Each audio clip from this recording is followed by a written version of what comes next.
얼마 전에 제 딸 보미가 아파서 병원을 가게 되었습니다. 병원에 앉아서 이제 진료를 기다리고 있었는데요. 저와 제 아내의 눈에 들어온 게 있었습니다. 바로 시력 검사표였습니다. 서로 앉아서 이제 재미로 어디까지 보이나 열심히 보고 있었는데요. 숫자뿐이 아니라 자세히 보니까 뭐 여러 가지 도형들도 있고 그리고 그림도 있더라고요. 한참을 보다 보니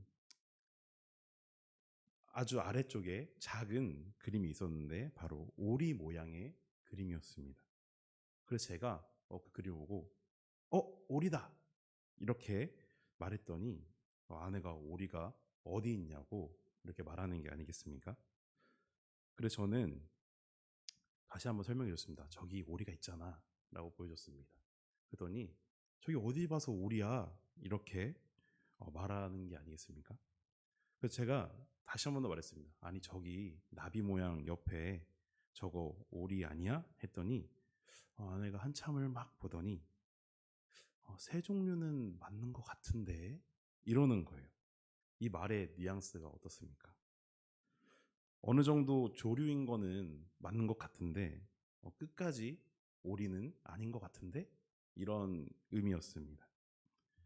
그래서 저는 속으로 아니 저기 오리지 무슨 이러면서 그런 마음이 들었습니다. 분명 시력 검사표에 있는 그림은 같은 그림이었습니다. 그렇지만 누가 보느냐에 따라서 그리고 또 어떻게 바라보느냐에 따라서 달리 보이게 되는 것 같습니다. 그런데 이런 그림 정도야 이게 오리인지 뭐 닭인지 하늘을 날아간 새인지 굳이 이게 뭐가 중요하겠습니까? 그러나 그림이 아니라 어떤 사건이 벌어졌다면 이 사건을 어떻게 바라보느냐에 따라서 결과가 완전히 뒤바뀌어 버리게 됩니다. 감당해야 할 책임이 달라지게 되는 것이죠. 또 내가 판단하는 것에 대한 그 결과에 대해서 확실한 책임을 질 수가 있어야 합니다. 그래서 어떤 사건이 벌어지면 정확하게 바라보고 정확하게 판단하는 것이 정말 중요합니다. 오늘 말씀을 보면 분명 같은 사건을 접하게 되었지만 서로가 상반되는 판단을 하고 행동하는 장면을 찾아볼 수가 있습니다. 천사로부터 예수님의 부활의 소식을 들은 두 그룹이 있습니다. 1절에서 소개되고 있는 막달라 마리아와 그리고 다른 마리아, 그 4절에서 소개되고 있는 무덤을 지키던 자들, 곧 경비병 군인들입니다. 이들은 모두 예수 그리스도의 무덤 앞에 있었습니다. 그리고 같은 광경을 목격하게 되었죠. 우리 5절과 6절 말씀을 다시 한번 읽어보도록 하겠습니다. 함께 읽겠습니다. 천사가 여자들에게 말하여 이르되 너희는 무서워하지 말라. 십자가에 못 박히신 예수를 너희가 찾는 줄 내가 아노라. 그가 여기 계시지 않고 그가 말씀하시던 대로 살아나셨느니라. 와서 그가 누우셨던 곳을 보라. 아멘. 이들은 예수님께서 직접 부활하신 것을 이제 목격하게 되었는데요. 직접적으로 산하신 그 예수 그리스도를 만난 것은 아니었지만 이 천사를 통해서 예수님께서 다시 살아나셨음을 전해 듣게 되었습니다. 그런데 이 두 그룹, 이 마리아들과 그리고 이 군인들, 이 두 그룹이 공통점을 가지고 있습니다. 어떤 것을 공통점을 가지고 있었냐면요. 바로 두려워했다라는 겁니다. 4절을 보면 군인들은 무서워하며 떨며 죽은 사람 같이 되었다고 말하고 있고요. 여자들 또한 5절에서 천사가 무서워하지 말라고 말한 것과 8절을 보면 여자들이 무서움과 큰 기쁨으로 빨리 무덤을 떠났다라고 말합니다. 이 두 그룹의 공통점은 무서워했고 이 상황이 두려웠다라는 것이죠. 그런데 이 두 그룹이 똑같이 이렇게 두려운 상황 속에서 서로 완전히 다른 판단을 내리고 다른 행동을 하게 됩니다. 먼저 여자들은 어떤 판단을 내렸는지 함께 보겠습니다. 우리 8절 말씀 같이 읽도록 하겠습니다. 시작. 그 여자들이 무서움과 큰 기쁨으로 빨리 무덤을 떠나 제자들에게 알리려고 다름질할세. 아멘. 자, 여자들이 어떤 판단을 내렸나요? 천사가 전하는 이 부활의 소식을 듣고 바로 그 명령대로 행하는 모습을 우리가 볼 수가 있습니다. 이들은 너무나도 두려운 상태였습니다. 사람은 대부분 많은 경우에 두려운 상황에 직면하게 되고 바로 내 눈앞에 두려운 상황이 펼쳐지면 대부분 정상적인 사고를 하기가 힘듭니다. 그리고 그 상황을 외면하게 되거나 혹은 도망치게 되죠. 이 여자들 역시 이 무덤을 빨리 떠났다는 것을 보아서 정말 그 두려움의 정도가 굉장히 컸구나라는 것을 알 수가 있습니다. 그러나 이 두렵고 무서운 상황 속에서도 예수님으로부터 오는 큰 기쁨이 분명하게 있었죠. 예수님이 주시는 그 큰 기쁨은 그 어떤 두려움도 이 여자들에게 문제가 되지 않았던 것입니다. 그래서 천사의 명령에 순종하여 예수님의 부활의 소식을 전하기 위해서 제자들에게 바로 뛰어갈 수가 있었던 것이죠. 여자들은 부활의 소식을 듣고 이 부활의 소식을 전하는 자가 되기를 선택했습니다. 그랬더니 그 결과가 어떻게 되었습니까? 이 명령에 순종하고 부활의 소식을 전하러 달려나갈 때 놀라운 일이 벌어집니다. 우리 9절 말씀을 함께 읽겠습니다. 시작. 예수께서 그들을 만나 이르시되 평안하냐 하시거늘 여자들이 나아가 그 발을 붙잡고 경배하니. 아멘. 이들이 달려나갔을 때 마주한 것은 바로 예수님을 만나는 거였습니다. 여자들이 예수님의 부활의 소식을 전하기 위해서 선택했고 다름질할 때에 바로 그곳에서 예수님을 만날 수가 있었던 것이었죠. 반대로 생각해 보겠습니다. 과연 이 마리아, 막달라 마리아와 다른 마리아가 그저 이 상황이 두려워서 도망가고 천사의 명령을 거부한 채 이 부활의 소식을 전하러 나가지 않았더라면 예수님을 만날 수가 있었을까요? 예수님을 만나지 못했더라면 이들은 어떻겠습니까? 아마 평생 오늘 목격한 이 광경을 두려워하며 살아갔을 것입니다. 예수께서 여자들을 처음 만나자 하신 말씀이 있습니다. 바로 평안하냐라는 말씀입니다. 이 평안하냐로 사용된 원어는 카이레테라는 단어입니다. 이 카이레테가 가지고 있는 의미는 기뻐하다라는 의미죠. 즉 원문을 그대로 해석해 보면 너희들은 기뻐하라라는 의미를 가지고 있습니다. 8절에서 여자들은 기쁨도 있었지만 그 두려운 마음도 함께 가지고 있었습니다. 예수께서는 그런 여자들을 보고 이제는 더 이상 그 두려워하거나 근심할 필요가 없이 기뻐하라는 위로의 말씀을 전해 주신 것이죠. 부활하신 예수님께서 직접 주님의 음성으로 기뻐하라고 말씀하시는데 여전히 그들의 마음 가운데 두려움이 남아 있었을까요? 아닙니다. 이제 두려움은 사라지고 그들 마음 가운데는 오직 기쁨만이 자리 잡게 된 것이었죠. 부활의 소식을 전한 이 여자들이 누린 그 은혜는 마음속에 있는 그 모든 두려움이 사라지고 큰 기쁨이 내 마음 가운데 자리를 잡았다라는 것입니다. 그렇다면 이번에는 무덤을 지키던 군인들은 어떤 선택을 했는지 함께 보도록 하겠습니다. 우리 11절 말씀을 함께 읽겠습니다. 시작. 여자들이 갈 때 경비병 중 몇이 성에 들어가 모든 된 일을 대제사장들에게 알리니. 아멘. 이들은 어떤 선택을 했습니까? 이들 역시 생각해 보면 부활의 소식을 전하러 가긴 했습니다. 그러나 이 부활의 소식을 전하러 간 대상이 누구입니까? 바로 대제사장들이었습니다. 이 대제사장들이 누구입니까? 당시 유대 지도자들입니다. 예수 그리스도를 조롱하고 십자가에 못 박았던 자들이죠. 여기서부터 여자들과는 완전히 반대되는 결과를 가져오게 됩니다. 막달라 마리아와 다른 마리아는 이 부활의 소식을 전하려고 다름질했을 때 예수 그리스도를 만나서 모든 두려움이 사라지고 기쁨만을 간직하게 되었죠. 그런데 이 군인들은 정반대의 상황을 마주하게 됩니다. 우리 12절부터 13절 말씀 함께 읽겠습니다. 시작. 그들이 장로들과 함께 모여 의논하고 군인들에게 돈을 많이 주며 이르되 너희는 말하기를 그의 제자들이 밤에 와서 우리가 잘 때에 그를 도둑질하여 갔다 하라. 아멘. 이들은 여자들과 같이 예수를 만나서 두려움이 사라지고 기쁨을 간직하게 된 것이 아니라 부활한 예수 그리스도를 부정하는 거짓 소문을 내야 하는 처지에 이르게 되었습니다. 오히려 두려움이 사라지고 기쁨이 된 것이 아니라 두려움 위에 더 큰 두려움이 다가오게 된 것이죠. 우리 14절 말씀을 한 번 더 읽어보도록 하겠습니다. 함께 읽습니다. 만일 이 말이 총독에게 들리면 우리가 권하여 너희로 근심하지 않게 하리라 하니. 아멘.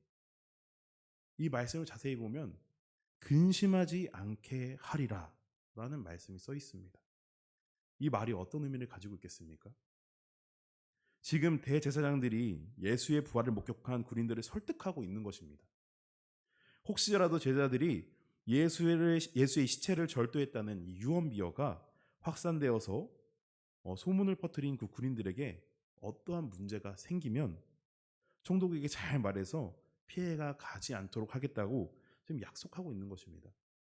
이 상황을 자세히 생각해 보면 지금 군인들은 여전히 두려워하고 내가 내는 이 거짓 소문에 대한 지금 두려움을 가지고 근심 걱정을 가지고 있는 상태인 것이죠.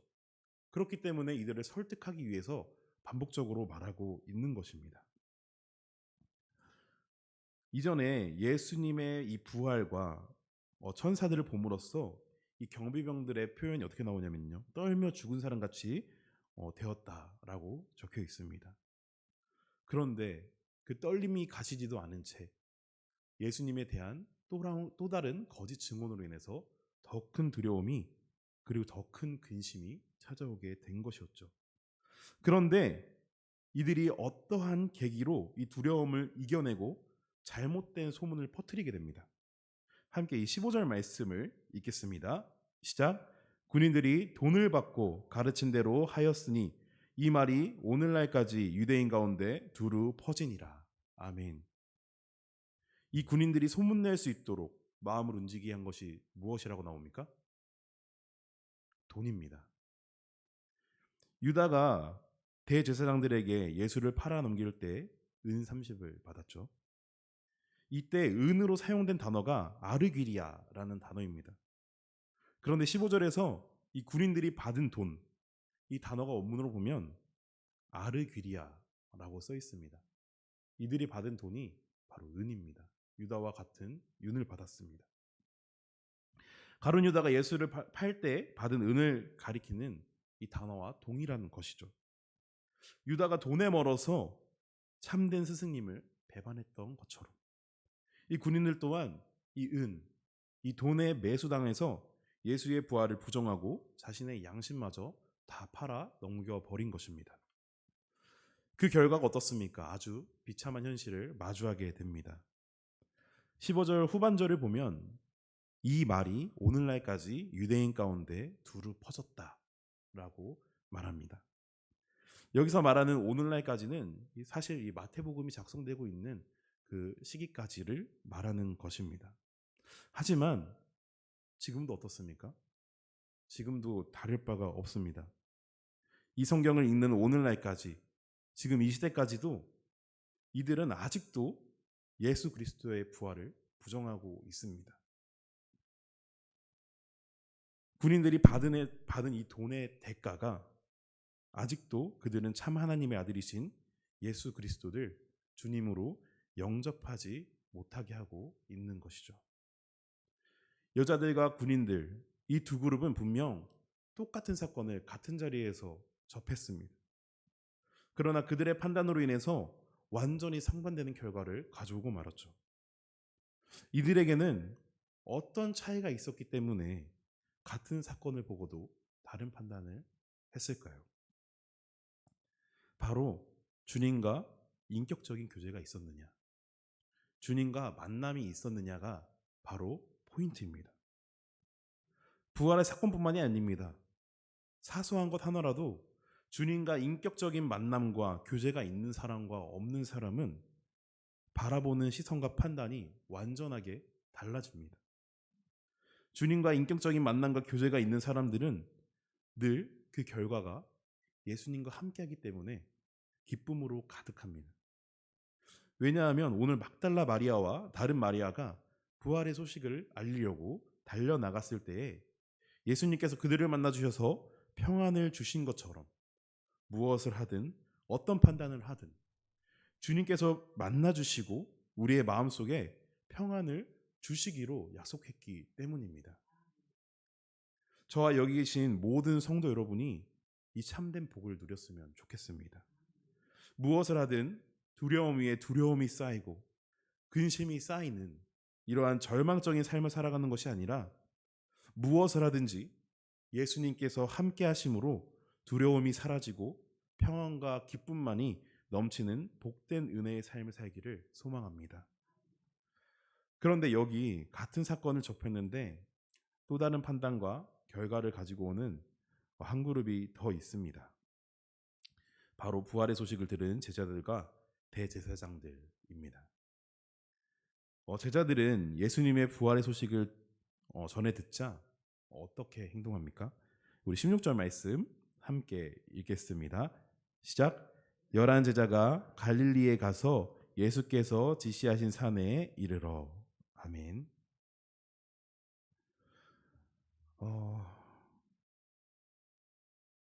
이 제자들은 예수님의 부활의 소식을 듣자마자 바로 예수님께서 이전에 하셨던 말씀을 기억하고 바로 예수님과 약속했던 장소로 이동합니다.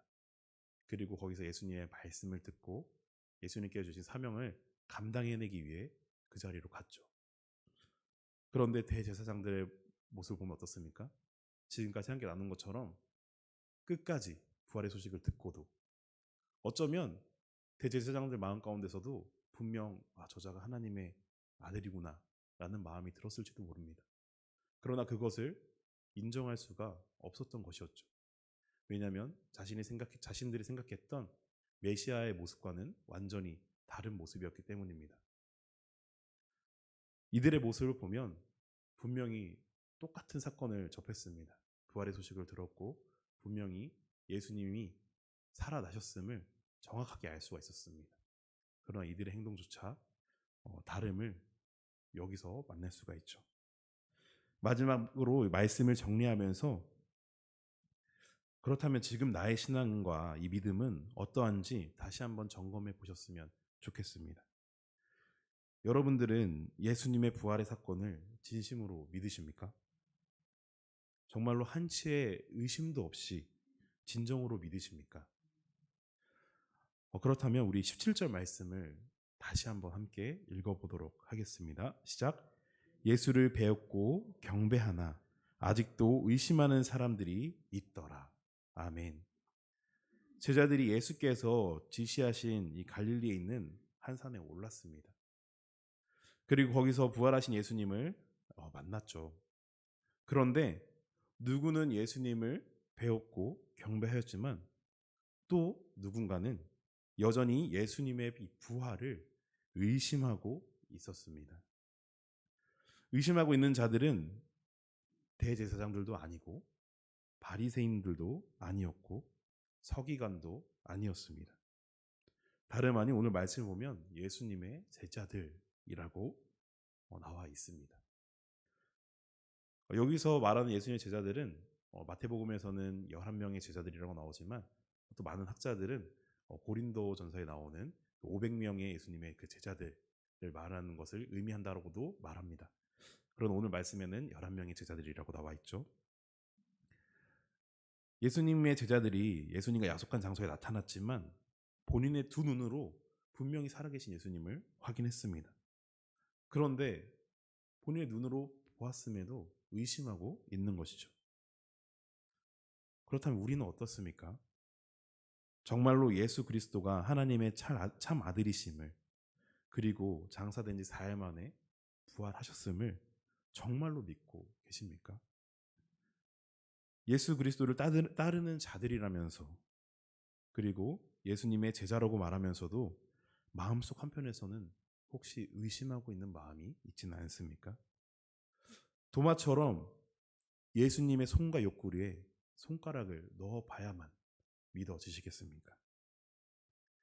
예수님께서는 그런 오늘날까지 우리들에게 이렇게 말씀해 주십니다. 보지 못하고 믿는 자들은 더 복되도다. 아멘. 예수님은 참으로 하나님의 아들이십니다. 그리고 죽음의 권세를 이기시고 부활하신 우리의 주님이십니다. 부활절은 저번 주에 끝났습니다.